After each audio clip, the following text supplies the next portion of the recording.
નમસ્કાર દર્શક મિત્રો, હું છું પરમાર દિશા. તમે જોઈ રહ્યા છો લોકસામના ન્યૂઝ. તો જોઈએ આજના સમાચાર.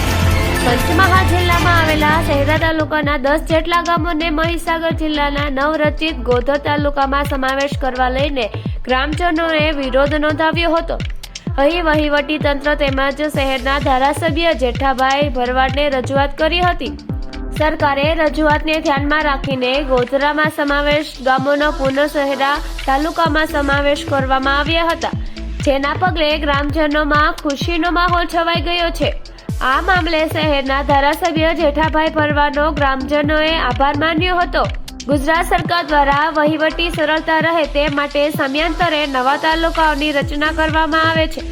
24 ડિસેમ્બર 2025 ના રોજ સરકાર દ્વારા 17 નવા તાલુકાઓ બનાવવાની જાહેરાત કરવામાં આવી હતી, જેમાં પંચમહાલ જિલ્લાના પાડોશી જિલ્લા ગણાતા મહીસાગર જિલ્લાના 2 નવા તાલુકા કોઠંબા અને ગોધર તાલુકા બનાવવાની જાહેરાત કરવામાં આવી હતી, જેમાં પંચમહાલ જિલ્લાના શહેરા તાલુકાના 10 ગામોને ગોધર તાલુકામાં સમાવેશ કરવામાં આવ્યો હતો, જેને લઈને ગ્રામજનોએ વિરોધ નોંધાવ્યો હતો. ગ્રામજનોનું જણાવવું હતું કે તેમને તાલુકા મથક ગોધર કરતા શહેરા સહેલું પડશે અને તેમણે શહેરામાં જ રહેવાની ઈચ્છા દર્શાવી હતી. ગ્રામજનો દ્વારા તંત્ર શહેરાના ધારાસભ્ય જેઠાભાઈ ભરવાડને રજૂઆત કરવામાં આવી હતી. ધારાસભ્ય દ્વારા મામલે ગ્રામજનોની રજૂઆતને સરકારમાં રજૂઆત કરી હતી, જેને લઈને સરકાર દ્વારા હિતકારી નિર્ણય લેવાયો હતો, જેમાં શહેરા તાલુકાના જે ગામોને મહીસાગર જિલ્લાના નવરચિત ગોધર તાલુકામાં સમાવાયા હતા તેને ફરી પંચમહાલ જિલ્લાના શહેરા તાલુકામાં સમાવેશ કરી દીધો હતો.